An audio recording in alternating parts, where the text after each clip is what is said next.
after the election where them do. We still they wait for the change. All the promise when they make, it don't be like saying a fake.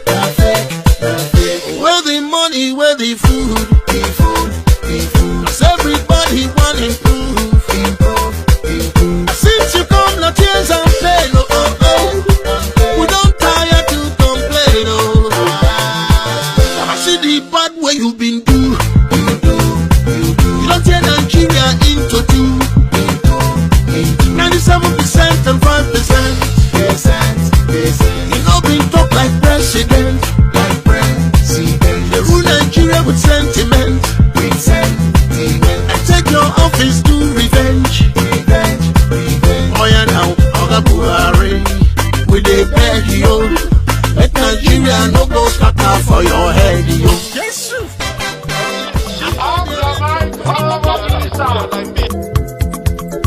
Chai!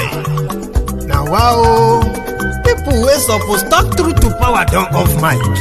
And if we talk, now 500,000 they go summer us, call them hate speech. But fear not, Maiyegun don't come.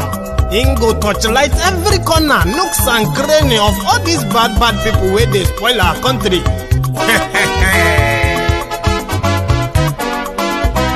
So my people make we laugh, Maiyegun don't come, my people make we shout, Maiyegun don't come, Maiyegun don't come, man of the masses, Maiyegun don't come, Maiyegun Diary Politico, Maiyegun don't come, this one not the off in mind, Maiyegun don't come, can in the touchlight every corner, Maiyegun don't come.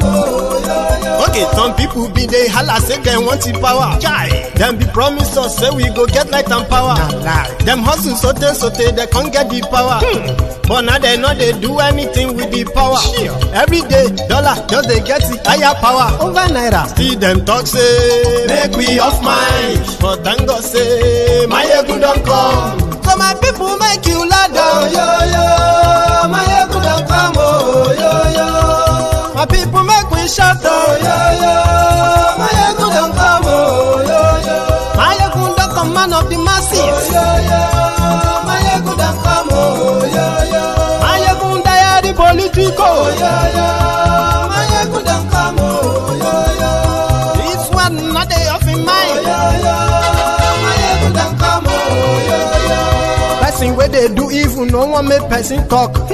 Them say that Maiyegun, that man too they talk. He too they talk. Say Maiyegun Diary, he they hot like pepper. But every day then they take money in bulk. Woman picking, they the street they hawk. Still them talk say make we no talk. But thank God say Maiyegun don't come. So my people make you laugh, Maiyegun don't come, my people make you shout, Maiyegun don't come,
Biafra. We have emerged triumphant from all our foes. Through the crucible unscathed, we passed victorious. Our trumpets pealing the glorious song. Play it, sing it, all hail Biafra.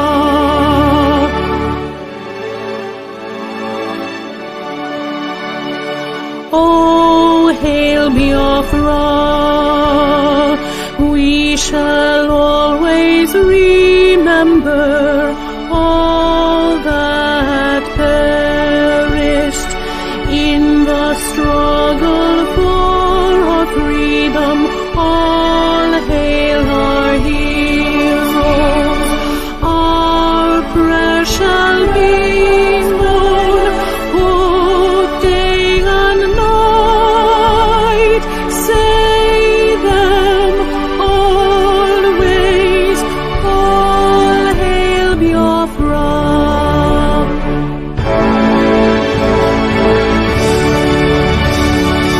All hail Biafra. Now our star shines everywhere. We crave humility. God guide and protect us all. All hail your wisdom, shielding us from fury, unleashed by our enlightenment. Biafra, Biafra, shining forever. Onye du aịbọ, o meriwo n'izu, n'ime ya. Agbagharị, mama gbahụra, onye pụghị imeri na ndụ.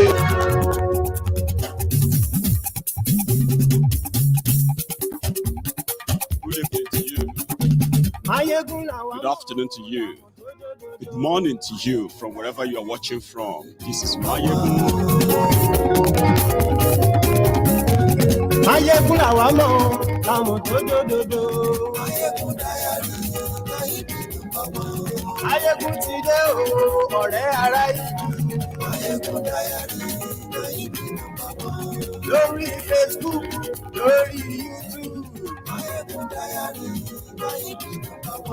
Gbogbo bó ṣe ń Share lọ. the broadcast. Invite your friends and invite your not so friendly friends. Tell them, Maiyegun today. You see, tonight, what we're going to do is that we will be throwing questions that we already know the answers. They call them the rhetorical questions, right? We'll be throwing questions at this Buhari idiot. Throwing questions at this Lagos Abobakus. Obvious questions. Why you should never be part of the charade. It's important. Share the broadcast.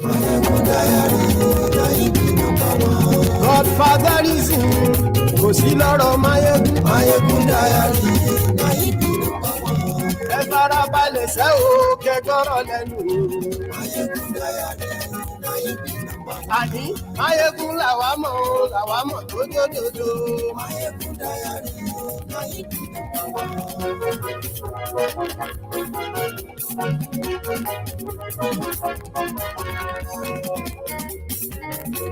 Àní ẹ̀sùn rákì. Maiyegun ti dé. Maiyegun ti dé. Ọ̀jẹ̀lú ẹ̀sùn rákì. Maiyegun ti dé. Àní ẹ̀sùn rákì. Maiyegun ti dé. Lórí Facebook. Maiyegun ti dé. Àní ẹ̀sùn rákì. Tell them. Thank you very much. I hope you can all possibly hear me clear. I mean, loud and clear, by the way.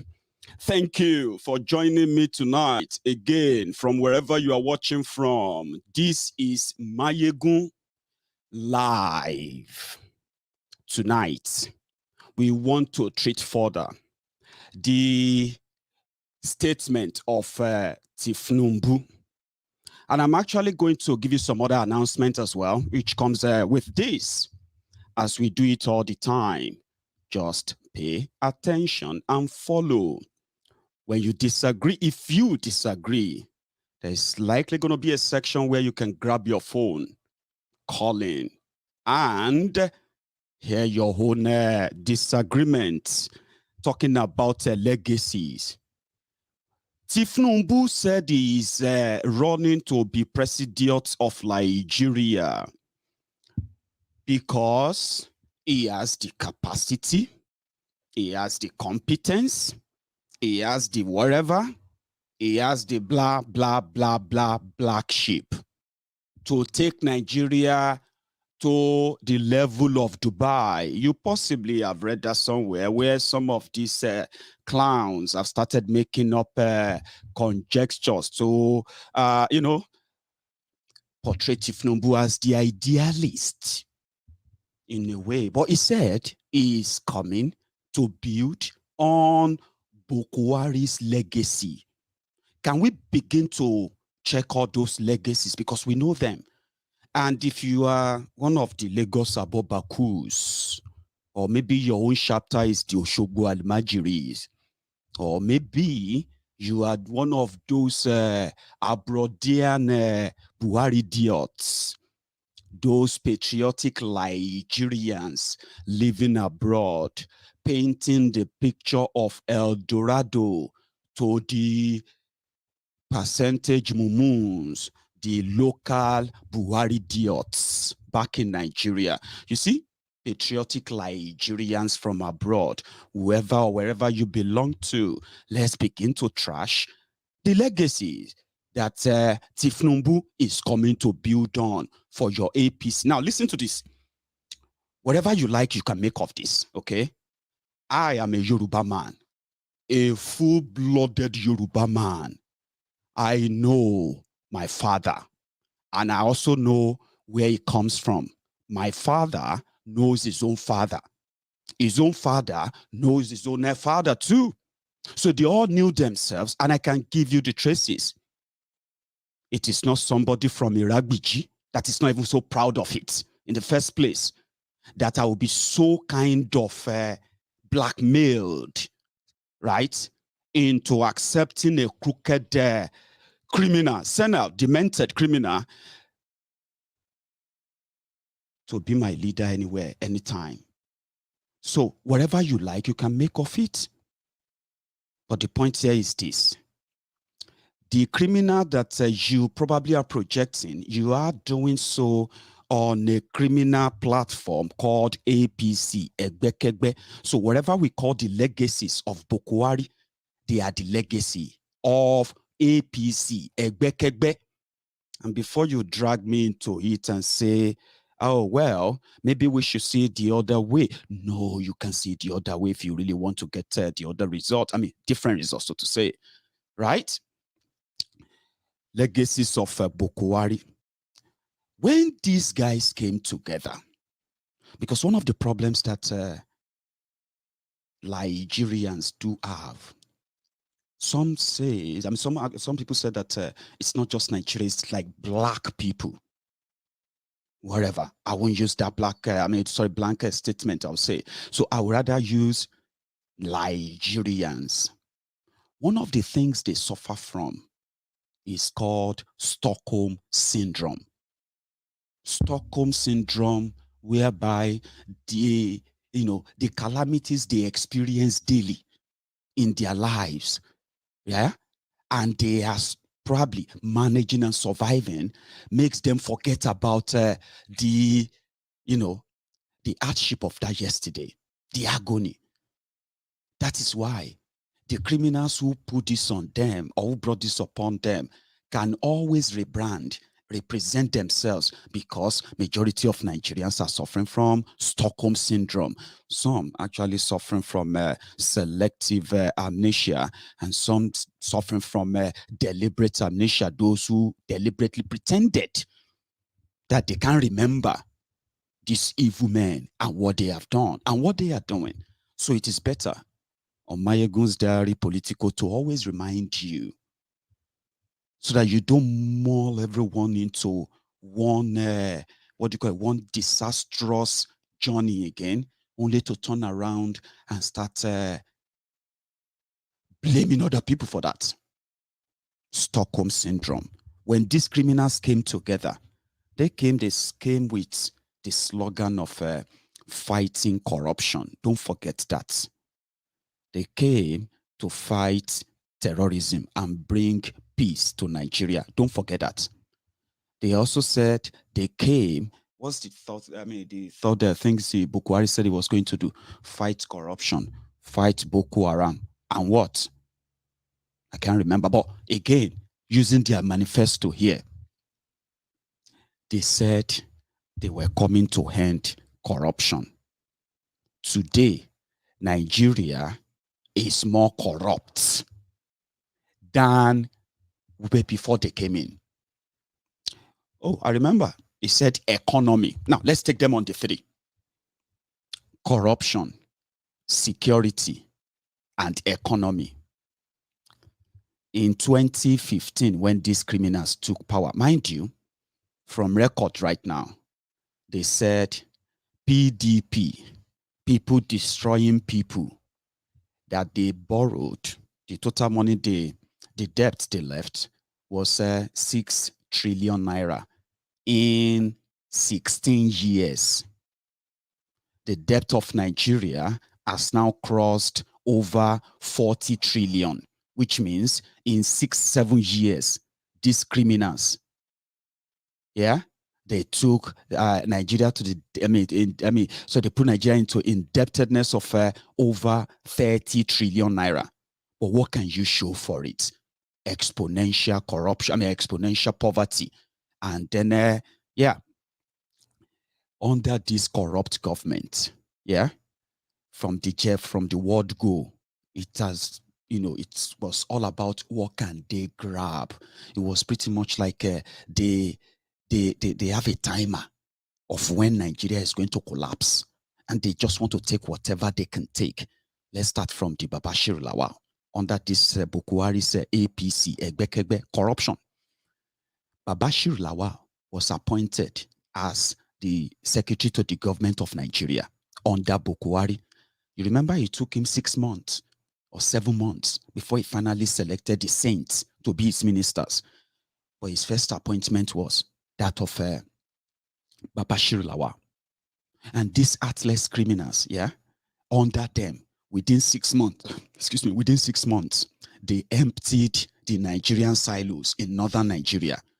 That was when they said they were taking care of the internally displaced persons in northeast of Nigeria.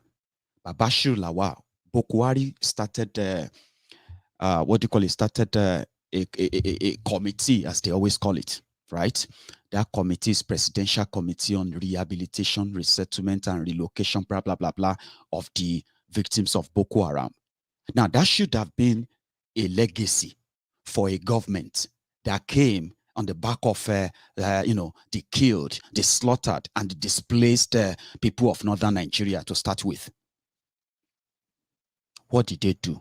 I'm talking about corruption now, Babashir Lawal's office was to supervise this project of returning people back to their homes. These were the people displaced by Boko Haram. There was no Fulani terrorist then. What did they do? Within a short space of time, Babashir Lawal is already started depleting the little resources that they put together to help the internally displaced people. That was the genesis of turning this terrorism into business, Babashir Lawal. Well, the Senate under Saraki decided to probe him. This was APC versus APC. Do you know what happened? Mr. Corruption Fighter, Buhari, wrote a letter twice to the National Assembly. When the National Assembly indicted Babashir Lawal, that he used 242 million naira to clear the grass around IDP camps. What is IDP camps? Refugee camps of northerners, Nigerians who have been displaced by terrorists, and they are now living in makeshift settlement, sometimes on the field. Now, clearing the field, they used 242 million naira within just 2 months of coming to power.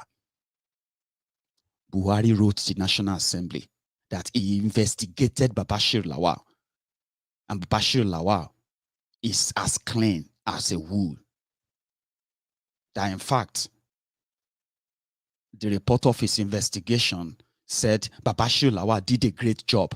The great job Babashir Lawal did was 210 trucks of grains like maize, rice, millet, soya beans, and all these things that Buhari that said they came to meet empty treasury, right? Agriculture. You remember that guy who was in charge of agriculture, the agriculture minister of Nigeria, who is now the president of the African Development Bank? Remind me of his name. Adeshino. It was a period in Nigeria where Nigeria grew food, right? And they had silos with storage. When Buhari's APC, Egbekegbe, came in, 210 trucks were loaded from the 2 different silos in northern Nigeria. And guess what? 160 of those trucks, so I'm talking about 18 tire trucks, 160 something of those trucks got missing in transit. And 2 months after that, they found some of them in storage, food storage warehouses in Kano, where they are rebagging them to be sold in northern markets under Babashir Lawal. 242 million naira to cut grass. And they said they were feeding the people in IDP camp with 100 million naira a day. All these scams were exposed. Guess what? Babashir Lawal was covered. Talking about corruption. Babashir Lawal kept his job until Buhari became sick. And Ikene Shatabandu, fake Pastor Ruga, became the acting president. Now, when he became the acting president, quickly, he sacked Babashir Lawal. You know the story, right? But that's not what I'm actually driving at. You would probably have said, oh, yeah. Oh, Oshibaju, well done. See, he sacked Babashir Lawal. But do you know what happened within the next 100 days? That Buhari was away. Ikene Shatabandu opened his own vista of a fraud too. What did he do? He quickly go on to they have something called consolidated fund, right? And there's also this proposal from NEMA, National Emergency Management Agency. I don't know if that's right? NEMA. Now, NEMA has a budget of 5.8 billion naira. But this budget was produced by this team of NEMA guys. There is no governing body for them, okay? So as Oshibade Ikene Shatabandu sacked Babashir Lawal, right? On the other hand, he started his own, he saw an opportunity, and that was in NEMA, like I said. So Buhari couldn't inaugurate the governing body for NEMA so that their budgets, whatever they have, can get approved by the president. As it has to be presented by the governing body, as they said. Now, the governing body has been there, but they've not been inaugurated. So what happened? What was the money even meant for? 5.8 billion naira was the money that NEMA needed to clear the rice. A ship of rice that barged in Lagos from China. China donated a big vessel of rice, grains, to be distributed to the internally displaced people in Nigeria. So NEMA was to oversee that, yeah? Now, somehow, the ship entered demurrage at the Nigerian ports. So NEMA is now owing Nigerian custom billions of naira to clear the rice they gave to them for free. So this demurrage was what brought about this money. So Oshibade, quickly, without inaugurating anything, he just gave approval to NEMA. Quickly, they released the money. Quickly, they released the rice. So that means they shared the money.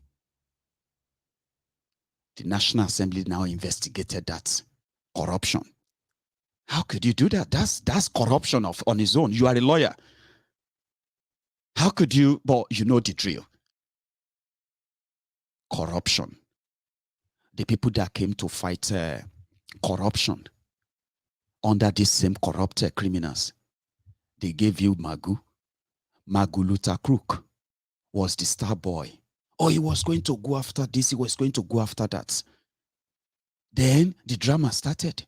Oh, this person looted the $100 billion. That one looted the $50 billion. Oh, this one, we saw money inside the tank. We saw money at the burial ground. Oh, we saw money inside GP. You know all these stuffs. They bombarded you with all the looted stuffs. Now, when it was time for them to give accounts of all this money they found, yeah, there was no account. In fact, returned loot were relooted, no account. Here is where the corruption part of it is so obvious, okay? And the legacy that Tinubu is coming to build on, which you should possibly question, all right? It didn't end there. Maguluta Crook couldn't account for the money they recovered from the looters. The star looters that they told you of, starting from Goodluck Egbere Jolantan, they told you that they were going to send him to jail. One thing that I keep asking the Buhari idiots, like, when are you going to ask Buhari to tell you how much Jonathan stole? Because that's what they told you. But they are too dumb to ask. They don't ask questions. Maguluta Crook and the rest of them relooted the loot. And the Zani, the woman that gave APC campaign money when she was the Minister of Petroleum under Goodluck Egbere Jolantan, lives in London.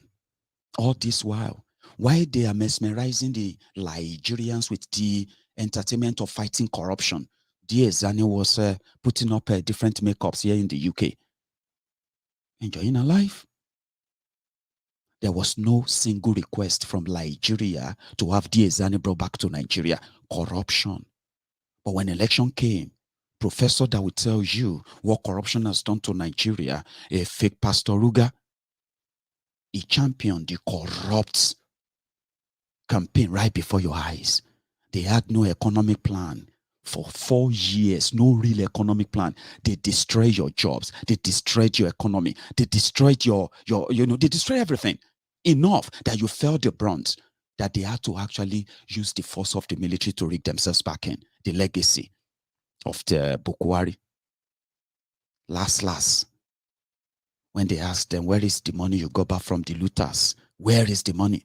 They said they put the money into construction of your rail line, construction of roads, construction of this and that. They put the money back into construction. How much did you put back? They couldn't give account of that. But yet, you are in debt to China. You are in debt to World Bank, in debt to IMF, in debt to African Development Bank, in debt to Sukuk, in debt to just anyone that could borrow you money. That's who you are indebted to right now. And then you ask, where is the money you recovered under these corrupt criminals? Abacha loot was returned.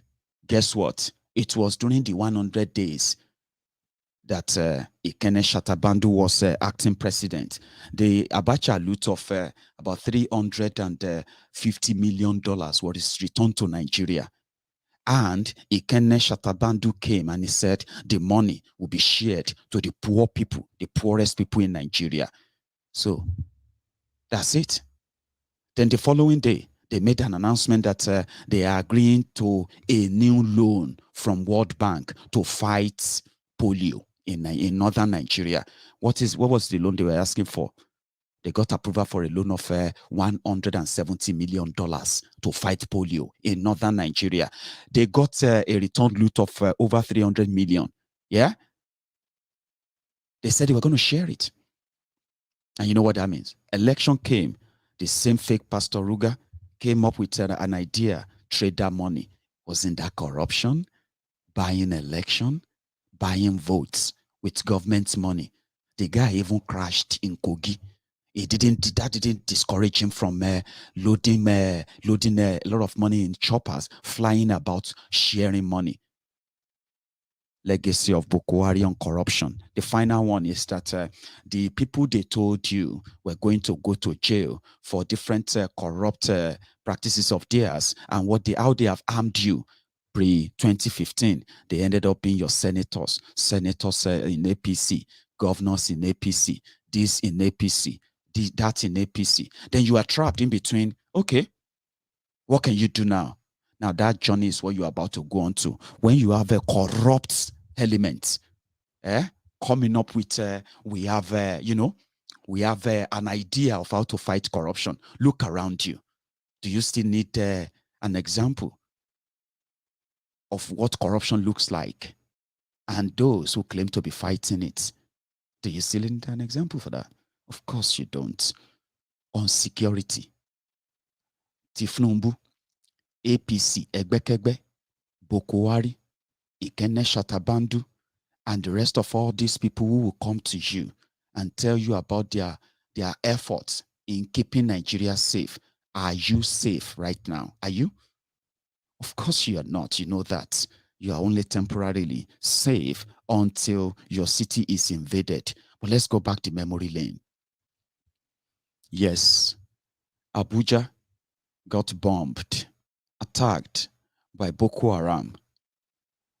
Many other places were bombed by Boko Haram. The terrorism was so new to Nigerians that people were like, okay, maybe because Nigerians, Nigerian military, Nigerian security agents, they are not really used to act of terrorism, which means they are supposed to be the real terrorists until these Islamic jihadists decided to caliphate Nigeria. The rest of us turn us into a caliphate. Of course, that happened. But do you also remember that the terrorism of Nigeria back then was limited to the northeast of Nigeria, somewhere that when Jonathan wanted to hand over to Buhari, there was no territory in any part of northern Nigeria or southern Nigeria in the hands of any terrorist groups. You know that, yeah? Okay. Now, memory lane. Terrorism was about Boko Haram. And to top it all, to give this Buhari jihadist government the opportunity they have today, that they have now murdered enough that they've divided Nigeria and Nigerians beyond any repairable comeback. Forget it. Yeah. The top of it was when the Chibok girls were kidnapped in 2014. It was the last thing that broke, let me say the last stick that broke the camel's back. No, we would never imagine this. 214 school children. How did they move them? It will take you this number of buses. People were analyzing. We didn't know that it was actually a child's play. The Chibok girls, the people who planned that, the people who orchestrated that, the people who funded that, finally gained power. And these are the following things that happened, okay? Boko Haram is no longer the threat, the only threat you have. Now, under them, after spending every year since they came in and they enlarged the budget for, defense, because, yeah, I mean, terrorism is growing. We need to expand the budget. Don't you want to be safe? We are trying to protect you, blah, blah, blah, blah, blah, blah. Yeah. The Boko Haram metamorphosed into ISWAP. You have Boko Haram 1, Boko Haram 2, part of ISWAP. Then you have ISWAP that pledged allegiance to ISIL in, in Iraq, Iran, and all those places, and with one agenda, yeah, to spread their own type of Islam across the length and breadth of Nigeria. So from northeast of Nigeria, before these guys came in, yeah, Borno and others, yeah, it has now expanded to the rest of the country. You can't deny that. It has expanded. It is no longer Boko Haram. You now have the Fulani terrorists kidnapping people, killing people, raping women and children, and in fact, collecting ransoms from Nigerians. Nigerians are now like a bunch of commodities in the hands of the terrorists in Nigeria. And that is not just that, to show the inefficiency, the failure, and the culpability as well of these criminals, yeah? When Boko Haram were bombing and then they kidnapped school children, back then you had names of the kingpin of the terrorism standing trial in Nigerian courts. But when these guys came in, that disappeared. You know what they did? As the insecurity escalated and the Fulani terrorists also gained incursion, got armed, and they started attacking indigenous people of every part of Nigeria, two things were done by this criminal government. They did not plan to end the insecurity. They decided to cash in on it. Two things were done.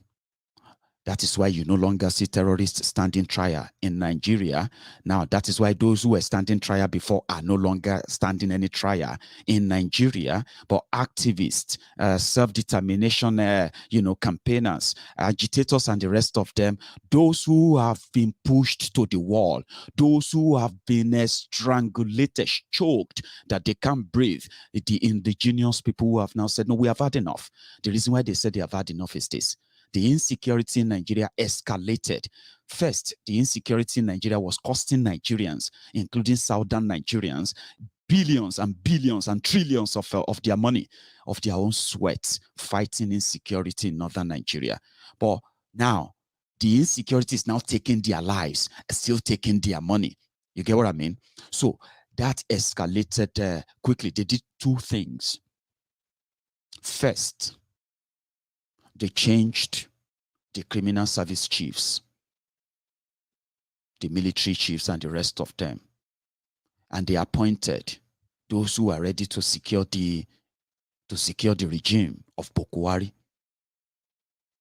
And the first agenda they brought to the table was, we need to give these terrorists a second chance. Not even a trial, no nothing, right? Let's give them a second chance.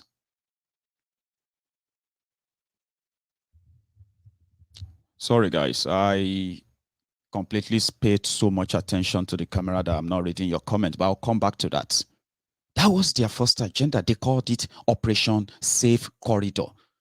So when you see Buhari idiots, when you see the Sai barbarians, yeah, and they continue to blab and foam in the mouth, give them facts. You don't need to argue. On what basis would you guys want anybody to be part of this charade again? Give them facts. They did not fight terrorism. They leveraged on it. Now, in 6 years, they released all of the arrested terrorists. Pre-2015, they released them. The new ones that their Nigerian soldiers are still going after, picking up and arresting, they also released them. And they called them repentant terrorists. While they were offering repentant terrorists freedom, yeah, the Fulani terrorists, they were spreading like wildfire with their AK-47. And that became a new one. Apart from Boko Haram, the Southerners who used to read about terrorism, Boko Haram, kidnapping, burning of properties, killing people in villages, and all of that, they started witnessing the same.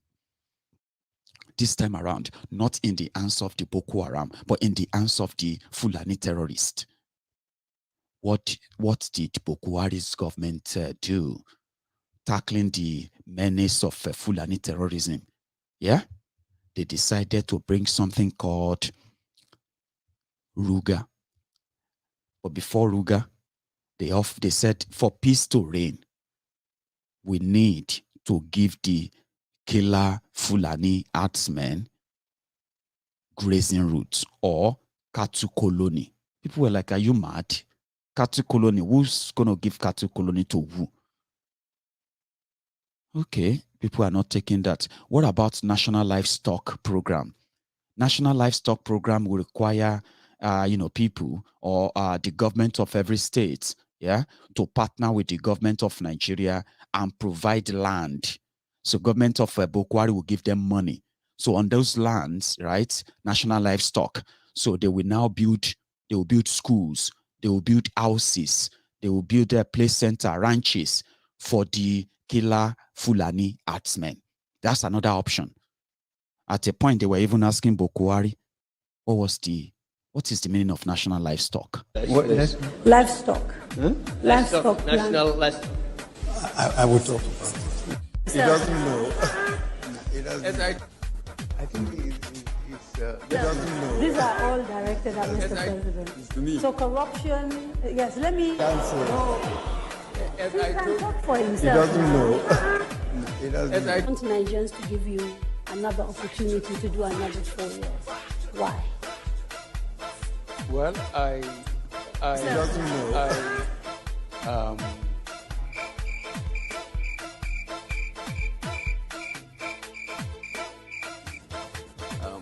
I think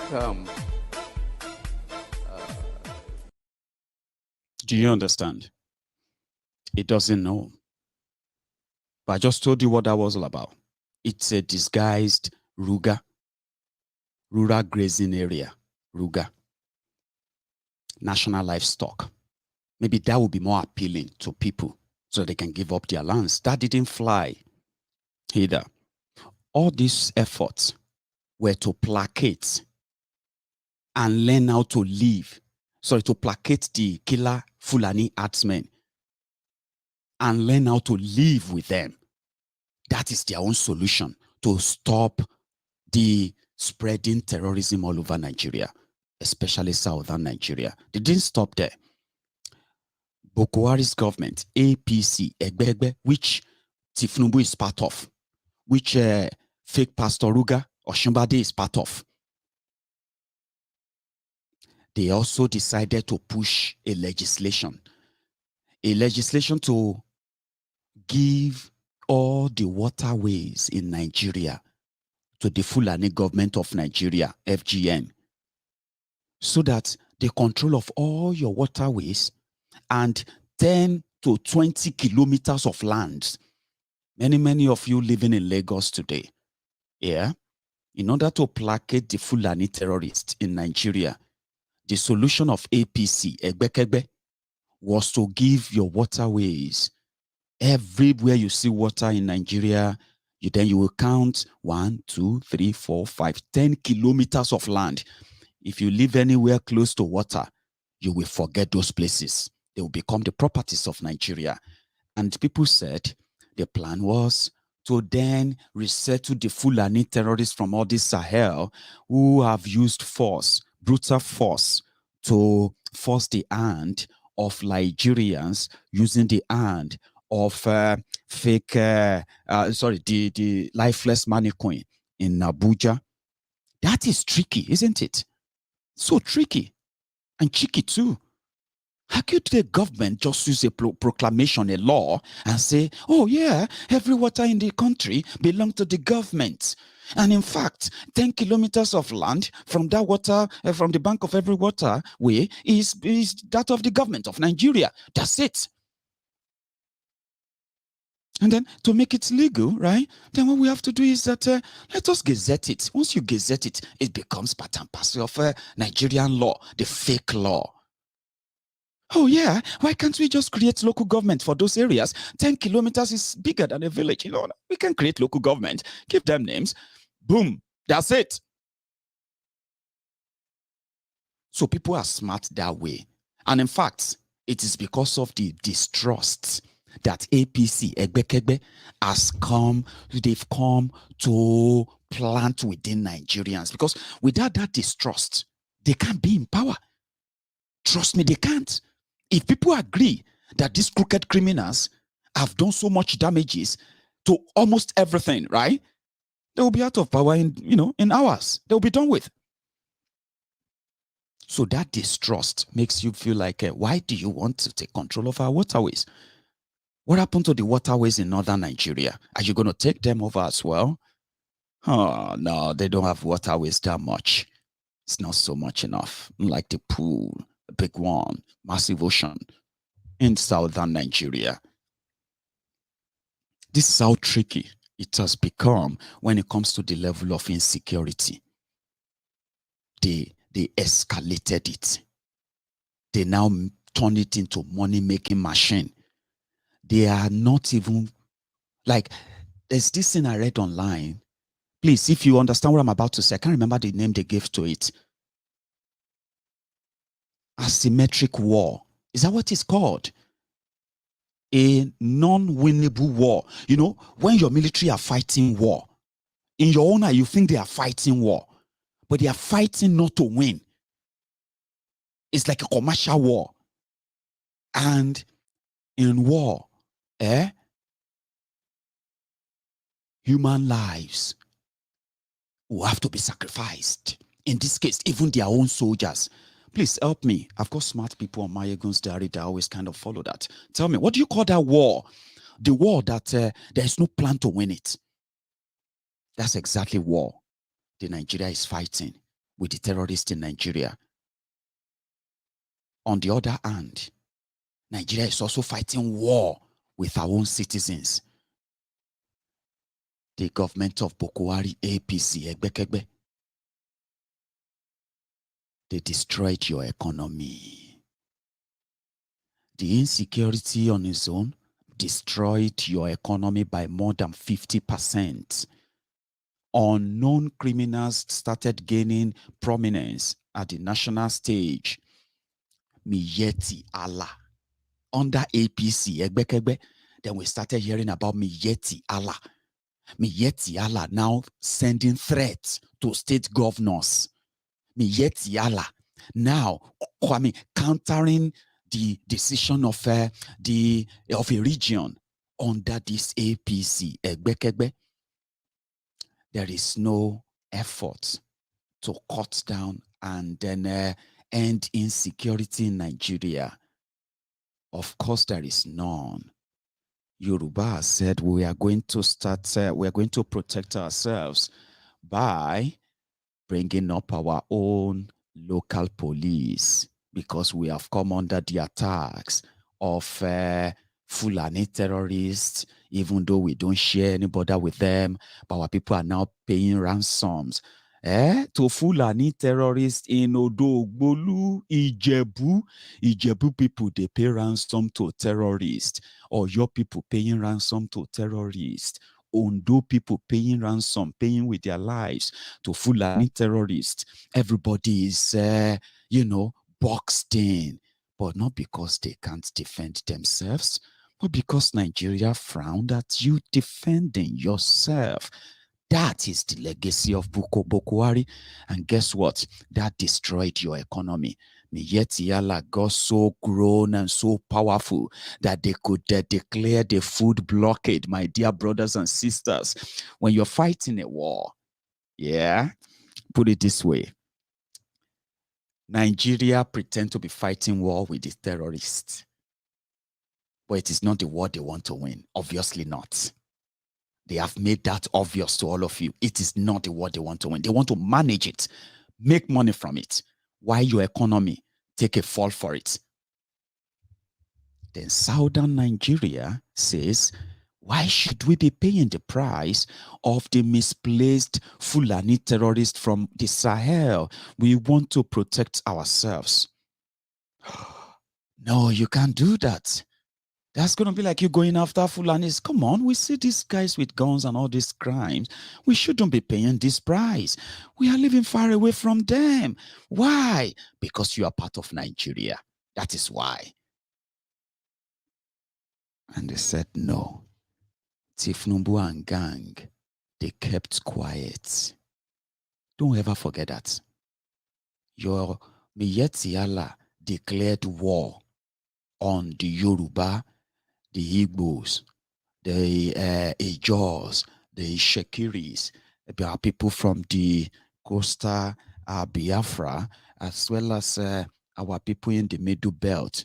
They declared war, because when you are fighting war, what you try to do against your enemy, though it is extreme, generally frowned at, but when you get boxed to that point, the easiest thing you're likely going to do is to declare a food blockade. When the Yorubas, when the southern governors and the southern people started coming together, when Oluye Sunday Igboho said, let us defend ourselves, Miyetti Allah said, is a declaration of war on them for you saying you want to protect yourselves or defend yourselves. They declared Igboho wanted, dead or alive, right before our eyes. Yes, Miyetti did that, and they said he will pay, and they will not stop until they kill him. You know what happened to Igboho?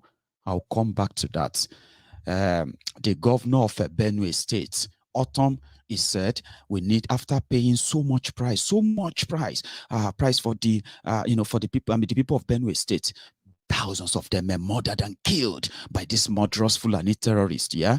Then the governor said, let us protect. You have to stand up and get yourself guns. Get wherever you can get. Defend yourself. Protect yourselves. Miyetti came and they said, that's a declaration of war on us, telling people to defend themselves. You are enemy. You are this and that. They declared Autumn wanted. That's a state governor.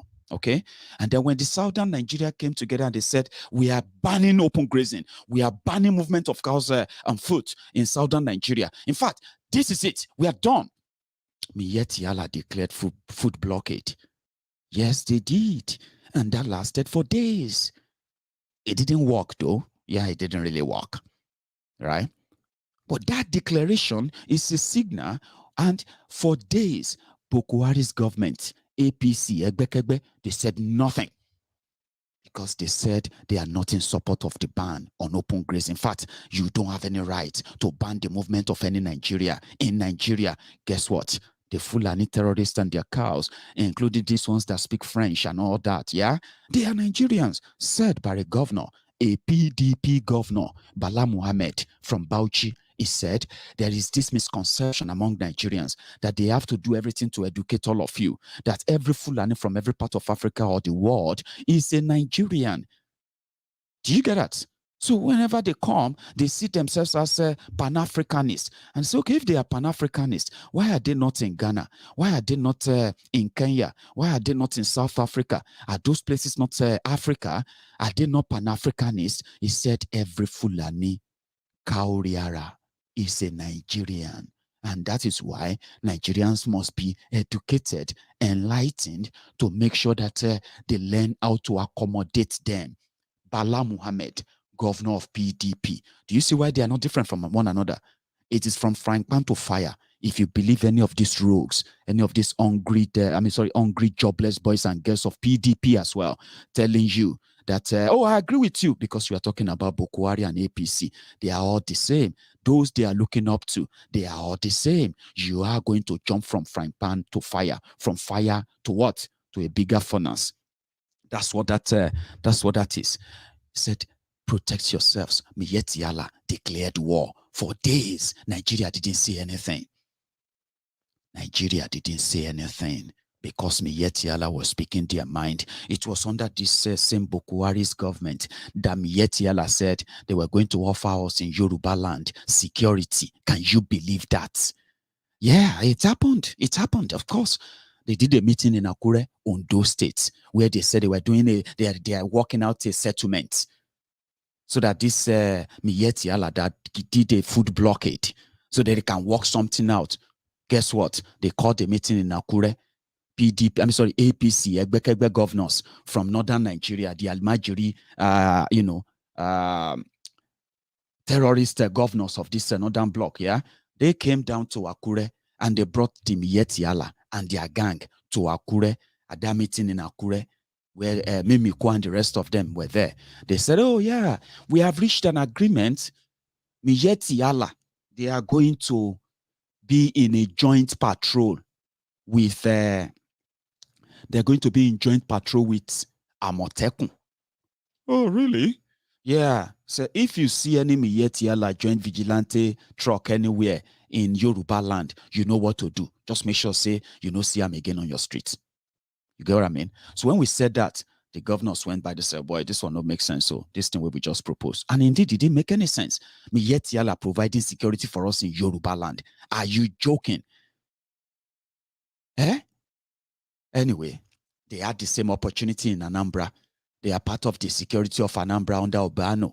He gave them appointment in his government. In fact, according to him, they reached an agreement that if you kill a cow, you will pay money. If a cow owner kill you in Anambra, They will give your family 500,000 naira. All this mad stuff were going on just to show you that APC, Egbekegbe, a terrorist organization, and the legacy of whatever they call it is to ruin your economy. So tell me, what did they do with your economy? If you ask me, I will remind you too.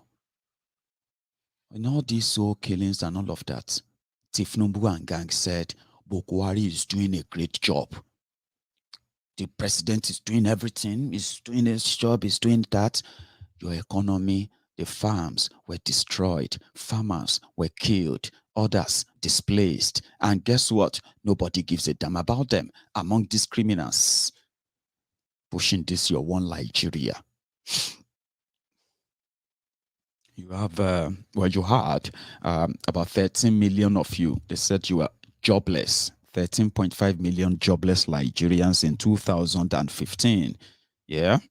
And then in 2022, you have over 100 million Nigerians completely jobless, useless, and then pretty much available for these criminals to manipulate and use.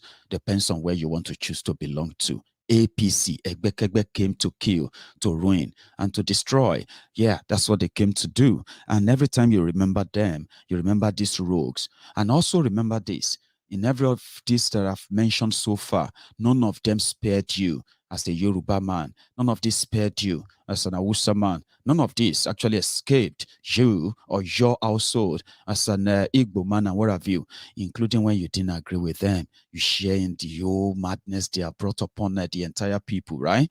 So when you talk about them, remember that you share in all of this. And therefore, there's no point in denying that whatsoever. Yeah.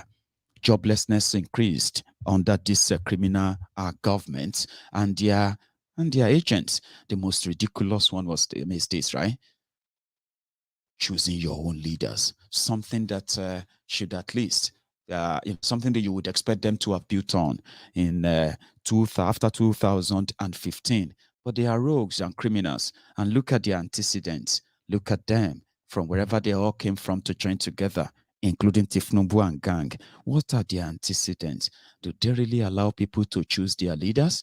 Or they twist people, steal votes, buy votes, and get everybody, whapped and bog into one corner until their will is done, including investing in violence, violent groups, cultists, violent police and the military, people that force people to either flee or obey whatever they push. I mean, these are their antecedents. Elections should have been the determinant of, who rules you or who leads you or who decide anything for you. They took that away from you. Now your election is a complete sham. You know that it's a complete sham, right? Rather, it's a total waste. And right before you, your election is turned into war. Now, how do you do that in this regard when you can't even decide your own leaders? And indeed, you can't. You have no power to decide that because of the fraudulent fake 1999 constitution. These guys came in, right? They devalued your currency. They destroyed your naira. Some of you may not really know the impact of that, in the true sense of, sense of it. This is what that simply means, right? You had 1 million naira in 2015. You felt good. It was going to grow. Buhari is going to build your economy. They're going to get your, they're going to give you 10,000 megawatt of electricity every year. So in 4 years alone, Nigeria will be generating 40,000 megawatt of electricity, and every home in Nigeria will be powered and be lit up, right? Those are the things. But they didn't do that. They ruined, destroyed everything through their greed, selfishness, and including short-sightedness. Short-sightedness is in the sense that they are so interested in the right now. What can we get now? Like they are planning or know the day Nigeria is going to end. And you probably have no clue why this selfishness grew that much, okay? So they didn't do all that. They didn't grow your economy. Your 1 million naira in 2015. Today, if you put it this way, 1 million in 2015, that is going to be 200 naira to $1. Please help me.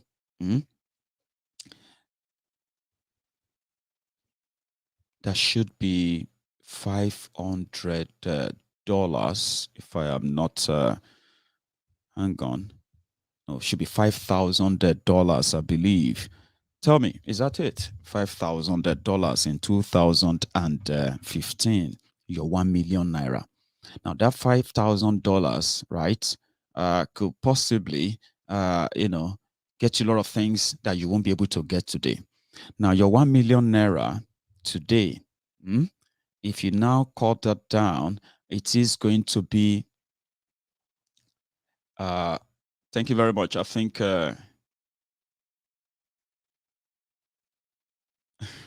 thank you. Anyway, I'm reading something on there, so I don't know if that is a question you want me to answer. Okay, so your 1 million naira today at 550 naira per to a dollar is probably going to give you something around $2,000. Okay, now let's say you have $5,000 in 2015. Okay, and you have $5,000 today. That's probably going to give you something around how much? 2.5 million or something. So now the changes here is this. It's not about dollars, naira, okay? These guys, they did absolute nothing to grow the economy of Nigeria enough to grow exports. Agriculture would have done the magic for Nigeria to start with, apart from oil. As the world, as the price on the, as the oil price continue to dwindle on the world market, not stable, right? The Fulani terrorists as well continue to destroy the farms, continue to chase people out of the farm. No electricity. Factories can't really produce a lot, which means Nigeria needs to resort into importation of most of what they could normally produce locally if they have the electricity. Now, 6 years, right? People told them, they said, to find the solution to Nigeria electricity problem, energy problem, you probably need to, segment it. Let everybody generate their own electricity. Generating electricity alone can make some, generating electricity, selling the electricity can make some states, right, so viable, rich enough to give the better lives to their people. Like break it down. But Nigeria is a Almajiri system. Okay, it's an handout system whereby they take everything they can take from every part of the country, put everything in a jar, right? And then they will start sharing the content of the jar, which is the money, to those other states that are dependent on those money. They are lazy, unproductive, because Nigeria make them so, right? They can't really make or create wealth. They depend on that. So if they broke down the electricity generation and distribution, maybe that could have improved the local electricity generation and distribution, and also increase the production level, and at the same time increase employment for the people who are, for a country with the highest number of young people in the whole world. Do you get what I mean now? Small thing that doesn't require you having to call God help us. This is simple. Break this monopoly of electricity enough and mean it. But guess what? In Nigeria, they would love to borrow money. When they borrow money and then say they are investing in electricity, right? Then they will tell you, we are now generating 7,000 megawatts. Or we are now generating 6,000 megawatts. But we're having problem distributing it. Why wouldn't they have problems? They generate electricity from River State. They are transferring the cable through Kogi, through everywhere, taking it to Sokoto. They generate electricity in Pakpalanto, in Ogun State. They are laying cables, thousands of cables of poles, miles and hundreds of miles of cable to northern Nigeria. And they are not sending them to go and power factories, to go and power production chains and all of that. They are sending them to northern Nigeria to go and power huts, hamlets, small homes where people pay no bills, while the industrialized southern Nigeria continue to wallow in the darkness of dark-minded criminals who lead you. So it's a simple logic. They didn't do that. So which means you have nothing that you are producing generally. Politicians will tell you, we have to increase this and that. It's all lies. If Nigeria doesn't break up, if Nigeria doesn't break completely down, right, the dependency of this Bambi Allah system will continue to weigh everybody down. It's a simple logic. That's more reason why, for those of you who are wasting your time and pushing together, we need to go and vote. You are not thinking.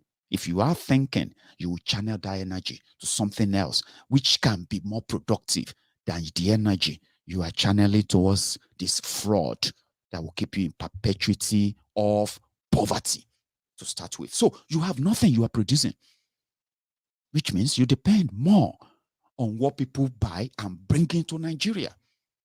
Even your president, your politicians, they depend on the medical service from abroad. You see, all these things, yeah, what they do is this. They put stress on your naira and they increase the value of the foreign currencies. How? When they bring goods, finished goods into Nigeria, most of the ships, most of the planes, cargo planes who bring things into Nigeria, finished goods, they fly out of Nigeria empty-handed. Where do you think? Because Nigeria offered them nothing. You're offering nothing back. Nothing substantial for them to say, we are trading about 100 billion in agricultural products with Nigeria, $100 billion. Do you know how massive that is in an economy? That will put a less stress on your naira because they need more. They need to bring more of theirs, not you having to buy theirs to access their market. That's what they did to you. They took that away. And that means they put all the stress on the cost of satisfying your easy life and lazy life of your leaders that has passed down on to many of you. Lazy lives, lazy mind. A young person cannot win. It will take forever. Lazy mind, lazy heads, lazy leadership, lazy country. Yeah? Laziness brought you poverty to start, with. So what do you get? People have to now tell you, do you want to buy this from China? Yes. Okay. We are going to sell it to you for this price. That's too much. Your naira is worthless. So if we have to change it to yuan, you have to change it for this price. Now, what that simply does to you is that when they now bring those things back, yeah, you see that 1 million naira you have, that you could go into market and see that 1 million naira is now cut into 4. The value of your 1 million naira is now somewhere around 250,000 naira. You still have 1 million, no? You still have it. But the value is no longer 1 million naira. Because once you go out there to buy something, that is when you will realize that, oh boy, how much is this bag of cement? Say, it is now 4,000 naira, 4,500. We used to buy this for 1,300, 1,400. Is it not Dangote cement again? Are they not doing it in Nigeria? Are we importing that too? They ask me too many questions. Now 4,100 naira. If you won't buy, make you buy. So that means the money you would normally use to buy 3 bags of cement, you are now going to use it to buy 1. So that is the effect. It is when you take that your naira out, then you feel like, this money, no. That's the example of what they did to you. Companies are no longer making profits. Businesses, they started folding up. Because as the businesses are folding up, the government, you are losing your jobs. As you are losing your job, the government is losing money. And government doesn't have any job. They don't have job. Government have no business in business. They don't have any job. Government take from you. If you don't have anything to give, they just have to squeeze those who have. They call it tax. There is nothing invested. Now, when they are taking those money from you, They are not investing the money in you. They are not investing it in their economy to multiply it. They were using it to buy forex for themselves, for their families, for their children who are studying abroad. I don't know if this makes any sense to you. It doesn't have to make any sense to you if you're a Buhari idiot. But I'm glad you are listening to me. At least you are listening to me. Eh? Good. Your Naira is worthless. The government is broke. What else can they do? APC, Egbekegbe government, decided to start printing money when they have exhausted their borrowing capacity. Because according to them, you know those who are advising them, Buhari put people there as economic advisor, and they are telling them that, in fact, Nigeria is so healthy that Nigeria can still continue to borrow. Nigeria hasn't reached the borrowing this and that. The Buhari-nomics, so. But guess what? Even me, we no be an economist. Yeah, I can tell you this free of charge. In your 2022 budget, yeah, budget ratio. Okay, because I want to talk economic terms now, and it probably will just be sounding gibberish to you. Let me use the layman language where everybody go understand, right? Oh no, one sec.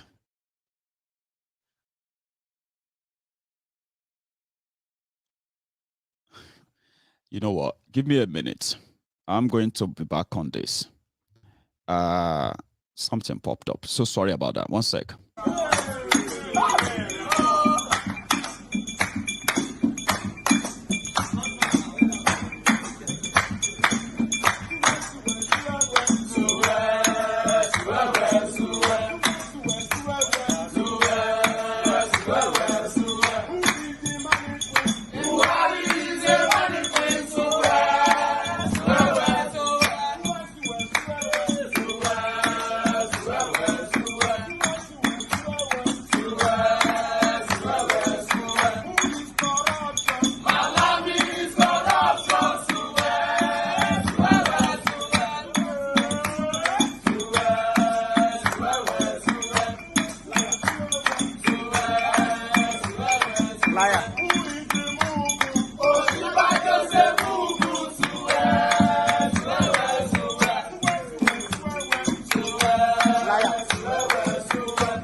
Thank you very much.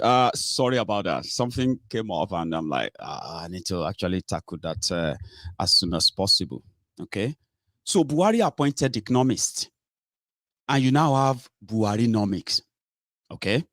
They said, oh, Nigeria can still borrow and borrow. But you see that your 2022 budget, right? The payment for debt servicing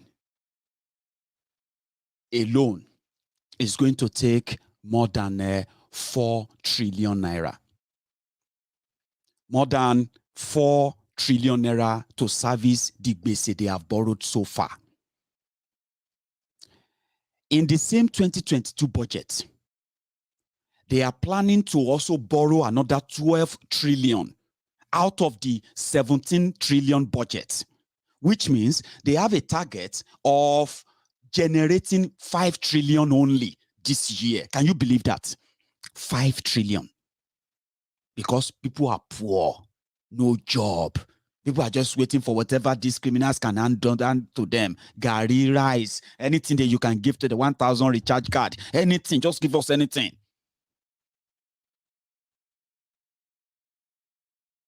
Nigeria is that broke. So in your 2022 budget, 5 trillion to be generated, 4 trillion to service debt. You know what that means? It simply means every 100 naira that Nigerian government generate or call tax, even if they sell crude or anything, every 100 naira, they are paying 99 naira to service the gbese. Let me take that again. Nigeria is broke.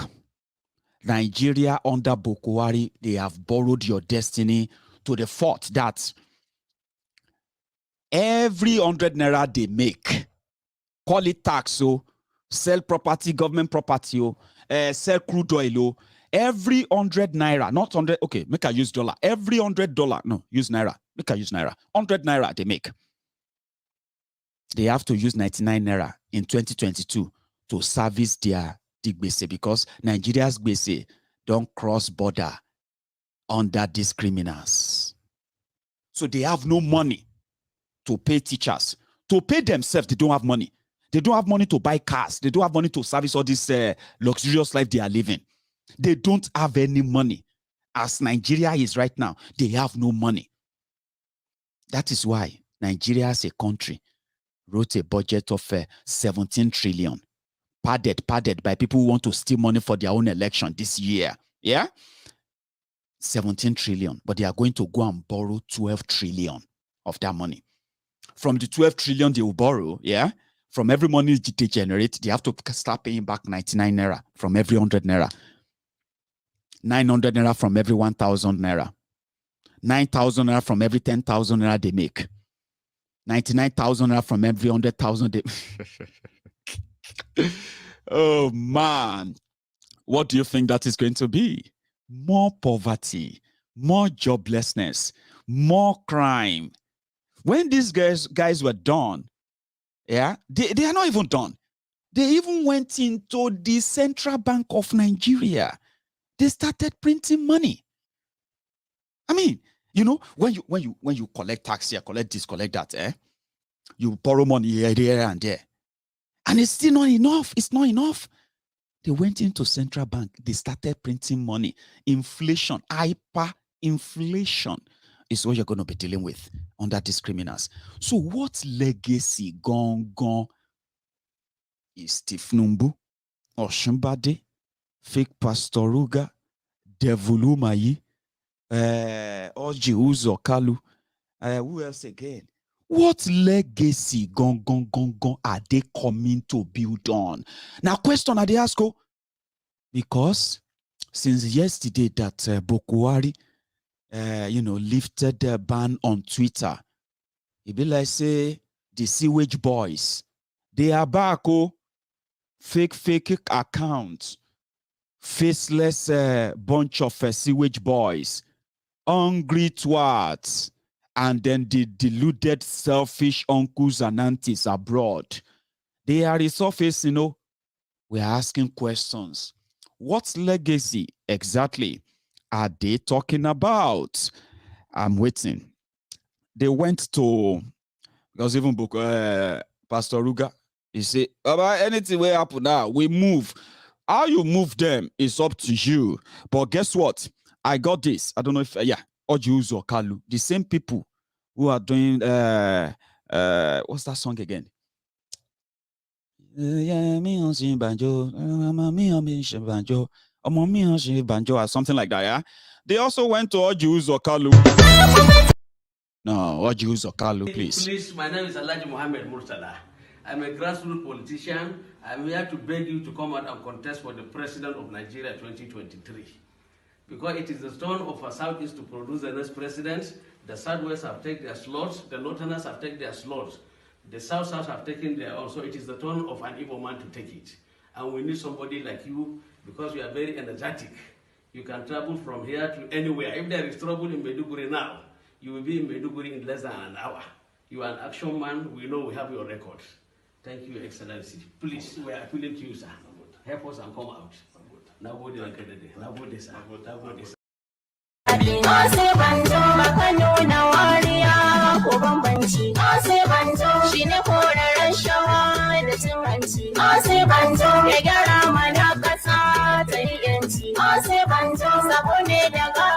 Now election season, trust me, everybody did business now. If you listen to any of them, if they talk, say, okay, who be the Mugu? If you can't find the Mugu and you are following this swagger and all of that, Baba, you be the Mugu. Now you then they use. Now you.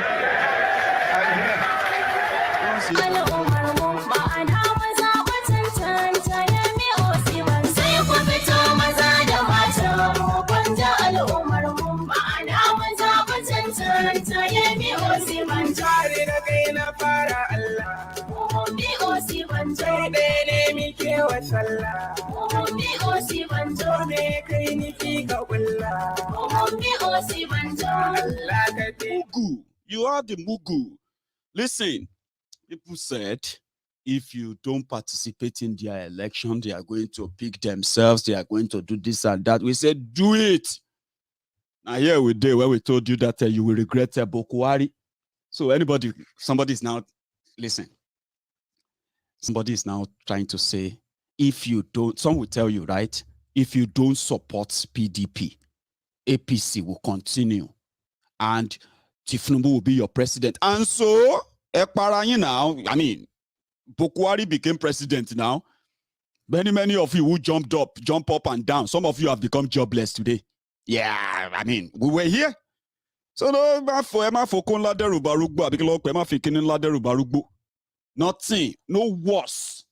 nothing worse can happen to you that will be compared to what calamity that Nigeria is.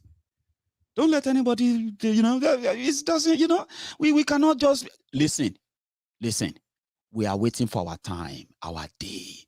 You know, that great day that everything they've invested in all this nonsense will collapse right before our eyes when you have that number. Until then, the ways that campaigned and jumped up for Buhari, where are they today? Don't let anybody use any fancy word. And then they say, hey, if you try to stop Tinubu, the northern Nigeria is going to take it. And so what? Who gives a see? Now that's the problem. They want you to start giving a damn. The Igbo man should be president. Me, I support Igbo man to be president, but I'm not going to vote for an Igbo man to be president under the current system of Nigeria. But at least make them pretend for us for some time. Let them keep us like. Is it us Maiyegun? They don't know what they are talking about. Nigeria is one. APC, they have zoned their presidential candidate for the Igbos. Hey, that's fair. Oh, PDP, Papa destroy Peking.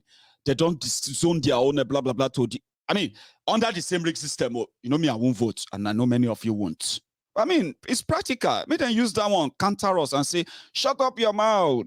We are one Nigeria, fake one Nigeria."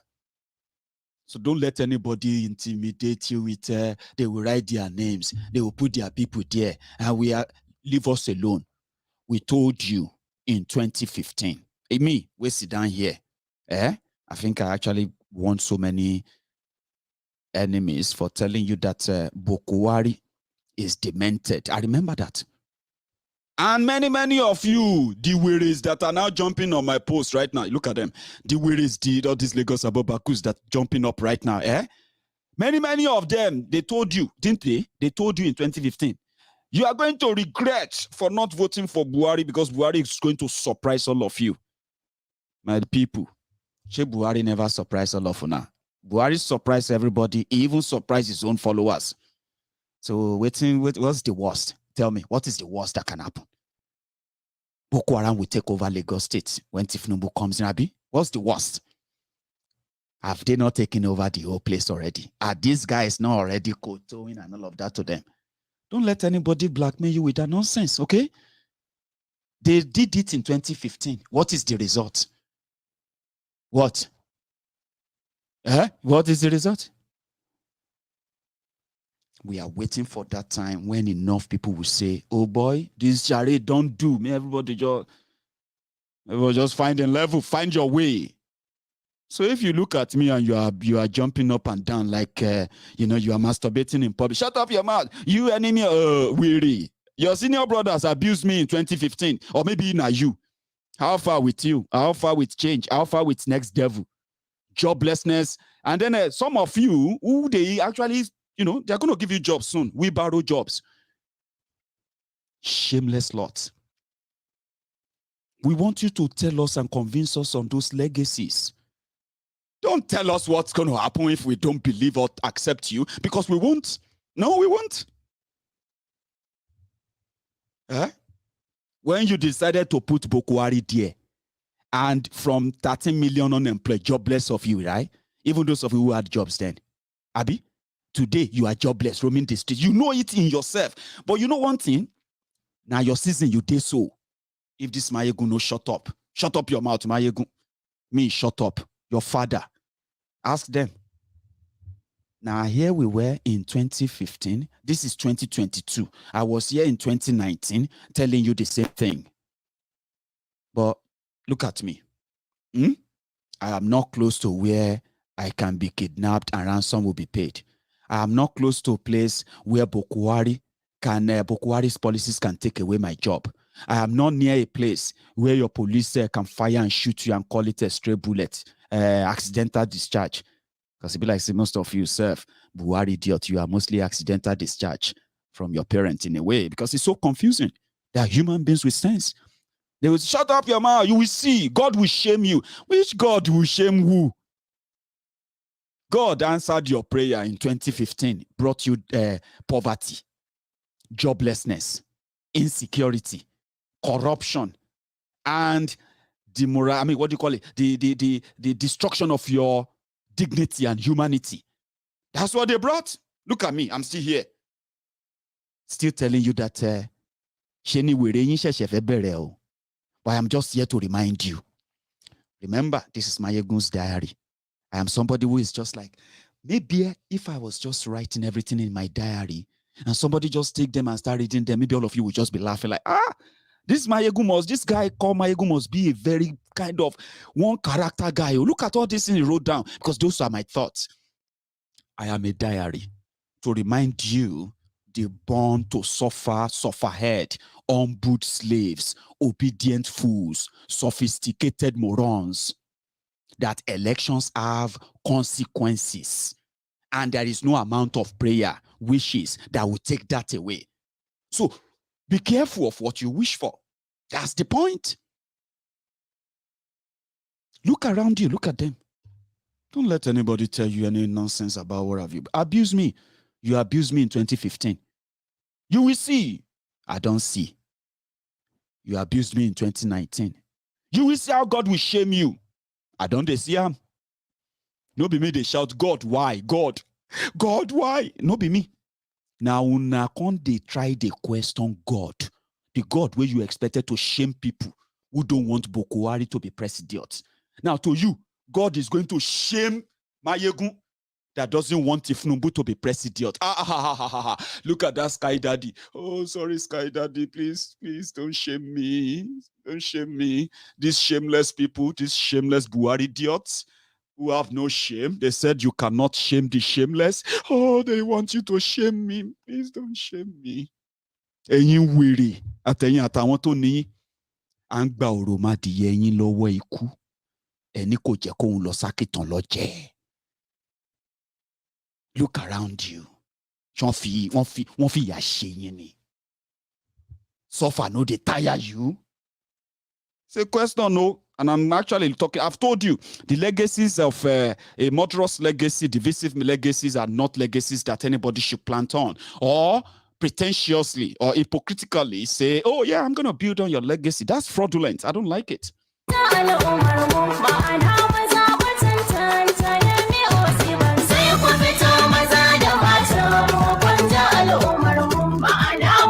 I'm sorry, right? I don't know why. That song keeps ringing in my head.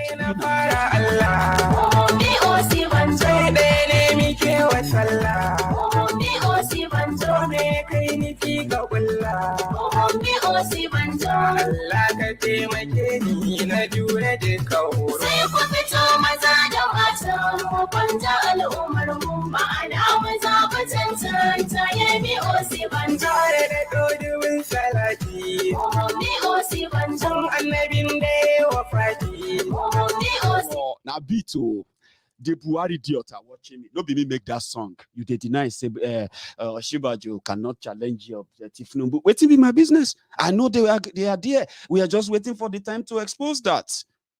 Shibu not the laugh.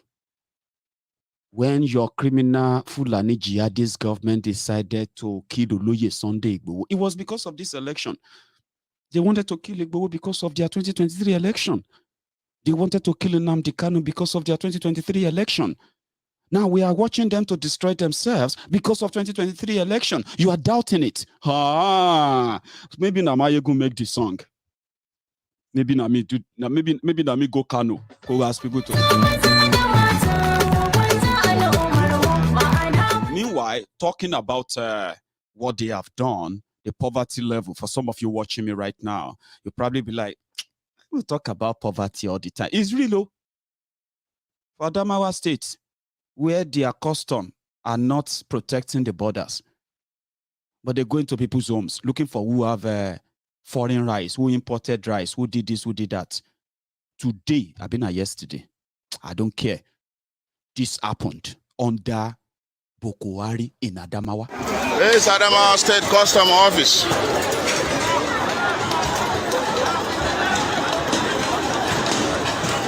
The Nigerian Custom Office has been stormed. The masses are breaking virtually everything,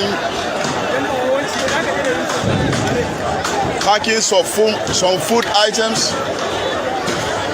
packing consumable and non-consumable materials. Very bad, very bad, it's very bad. It's uncalled for. They should have just gone for food and leave other things. As you can see what's happening up there, the youth are breaking so many things there. Where is the strength of Nigerian security?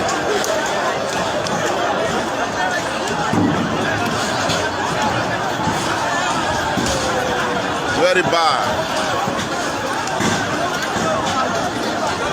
I didn't subscribe to this. See this tank will be taken away. All their offices has been burgled.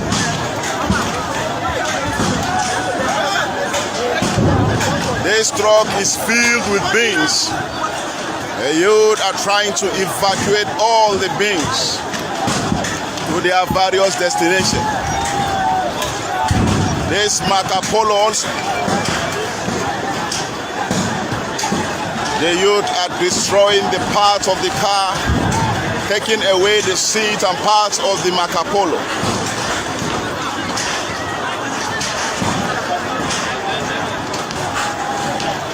It's unhealthy. God have mercy.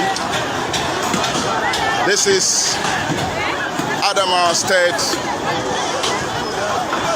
Nigerian Custom Office. Look at how youth are busy destroying the government facilities. Oh God have mercy. Oh God have mercy. We pray, oh Lord, that this thing should not lead to something else that we cannot contend.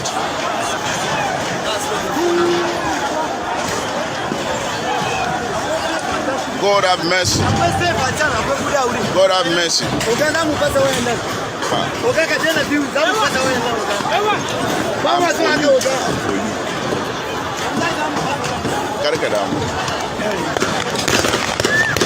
Yes, this is a gunshot. People are running. This is a gunshot. People are running. It's a gunshot.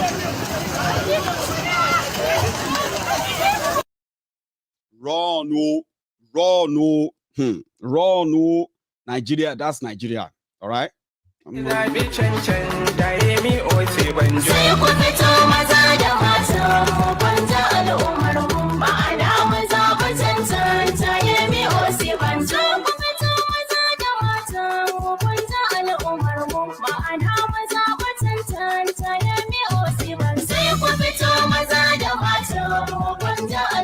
Wherever you are in this country, whatever it is that you're doing, keep moving.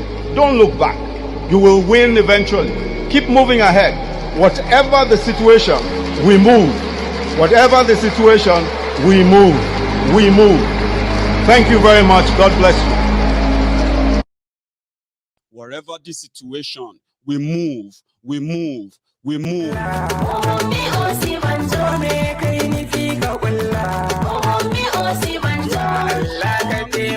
Yoruba Nation, I want to see that. I want to see you respond to that. Listen, whatever you are doing in this country, in Nigeria, if it is for revolution, continue. If it is for Biafra, continue. If it is for Yoruba Nation, continue. Oshibaju advised, not just me. Wherever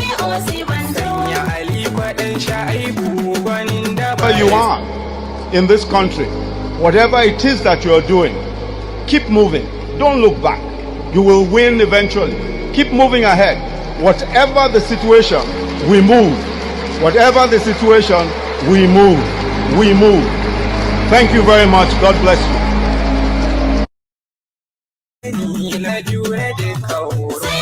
People are saying that I'm sorry that I'm taking your time. I'm not going to take calls. I know. Sad, yeah? But you know, enjoying this because as I'm dropping these, I'm also dropping the part of the later part of my broadcast, which is meant to be part of the. I'm so sorry, I'm not taking calls, right? Join me.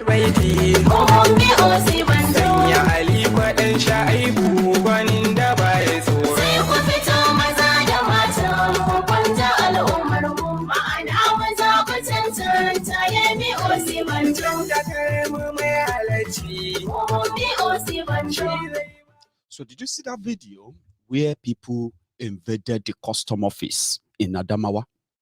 Yeah. And you remember the scenes of the, what do you call it? The people who were breaking into warehouses where they kept their food during the NSAS protest as well. Now, that is the state of Nigeria. This is what will explode soon. How soon, Maiyegun? Oh, man, don't be in a rush. These guys are about to outplay themselves. You know, when you play and play to some point that you feel like you have no real serious opposition anymore. You can do whatever you like. Then you will outplay yourselves.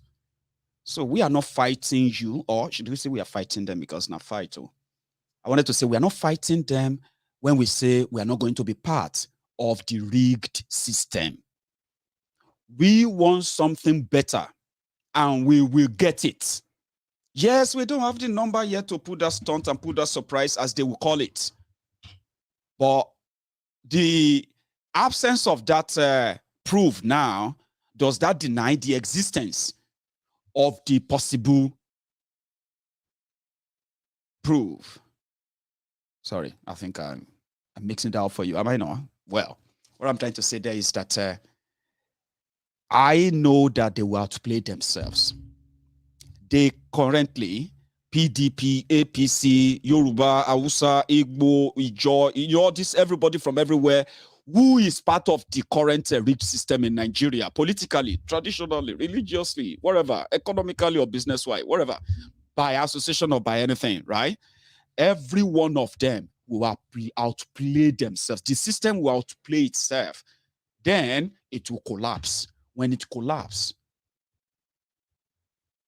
that is when the new course will be charted for those who will choose a different path around that time. So people like us know when the system gets stifled that much and is about to explode. So do what you like. But don't try to blackmail us or make us feel like, we owe you anything to propagate the fraud that people should know about and run away from. I mean, that should be the clarion call. You don't sit abroad and tell people that, it will be better, it go better, so that you can always go back home and see those boys, educated guys who are going to be your handbag carriers, your drivers, your car washers, your errand boys and girls, and all those stuff, so that when you go back home, you can feel like a king. Some people like it anyway. I mean, some people love it. But when you look around you, you are not helping yourself if you continue to encourage the rubbish, the madness going on in Nigeria. You might not be the victim yet, all right? I keep saying that, yesterday's survivors are today's victims. You know that. Today's survivors are the potential tomorrow's victims. And it's on and on and on and on until you reach your turn. We might stay away as much as we want, but every day that you continue to agree with these guys, or you continue to find excuses for them, for what they've done, what they are doing, and what they're about to do, right? Every now and then that every time you agree with them, or you in a way encourage them or support them in what they are doing in Nigeria, what you are doing is that you are making it even worse to come back from the damages they have done. Hopefully, some of us will see through this. Use your influence, okay? People will collect money from you, right? Tell them, give them that condition. It's not that they will follow it, but cut down when you realize that they are neck deep in the Nigeria shit hole stuff. Because some of them have shit, like, I don't know how to put that. They have something that is worse than sawdust up there, and they choose to keep it that way, even when they have the opportunity of doing something differently, especially choosing differently in a way. I mean, why are they so scared of anything new? Why are they always want to be part of a rigged something that will eventually come back to hunt and kill them? Why? It's because they choose to be like that. You can use your own influence. Don't give people money when you can't tell them to back down. Boycott the nonsense, so that when the time comes, their rage and anger can well be exercised in a very productive way, not for the criminals that will cajole you into jail. It doesn't mean that you won't do it. Do it. I mean, do it. I'm not the one that is going to be looking for jobs. I'm not the one that will be, looking for where to, get water, electricity, and the rest of that. Unfortunately, we'll still have to get to deal with the consequences together as well. Those who want it, those who don't want it, everybody get to, to drink from the same well, the well of a dilapidated Nigeria. Is that the legacy you want to sell to me? Okay, I'm listening. I'm listening. As a Scottish, right? I am listening to you. Sell Tinubu to me. Okay? Tell somebody to sell Tinubu to you. Then ask them these questions. I've asked you. I didn't make this song, okay? Somebody did. And there are those who are also championing for Tinubu. Make they go. I'll see you some other time. So thank you so much, everyone, for your time. If you are watching me on YouTube for your time tonight, you can like that video, please, before you go. We've got over 1,400 of us there, and we have a lot of us on YouTube, on Facebook as well. I mean, just thumb that. People have told me that they are finding it difficult to share my broadcast on Facebook. Come on, you guys should know that. When Maiyegun was, when MaiyegunsDiary Politico on Facebook was MaiyegunsDiary Politico on Facebook, it was massive, mighty. I was doing 30, 40 million people a week. I mean, a page that reaches over 40 million people a week worldwide, and 40% of those were people from Nigeria. It was massive. MaiyegunsDiary Politico. Facebook came, the Facebook bandit, the social media adsmen, all these Almajiri, Buhari idiots. Report. So Facebook cut everything down. And today, it's so difficult to even click like for some people. It's so difficult for some of you to even share the broadcast. It's going to give you error 4 for error, this or that. Now, Facebook, they do that thing. That is why, if you are really so comfortable with watching Maiyegun, why not go onto my YouTube channel and subscribe? It's easier there. If we are shut down, fine. But it's easier there. You can share the broadcast, you can invite people and the rest of, you can even know when I'm on. Facebook is not my friend until they decide to be again. So for now, thank you very much for your time. Like that video, share it. Not just that, share the message, leave it, experiment it, talk to people who deserve to be spoken to. Tell them, ask questions, and at the same time, ask the Lagos Abobakus to sell Tinubu to you without lying or blackmailing you. And come back here and tell me what the experience is the next time I'm here. So from here, I'm going to say good night. And you all have a wonderful evening. Bye.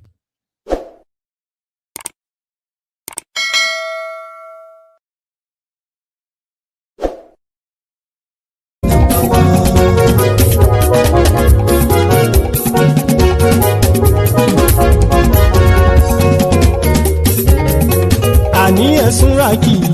Maiyegun ti dé. Maiyegun ti dé. Ọ̀jẹ̀lú ẹ̀sùn rákì. Maiyegun ti dé. Àní ẹ̀sùn rákì.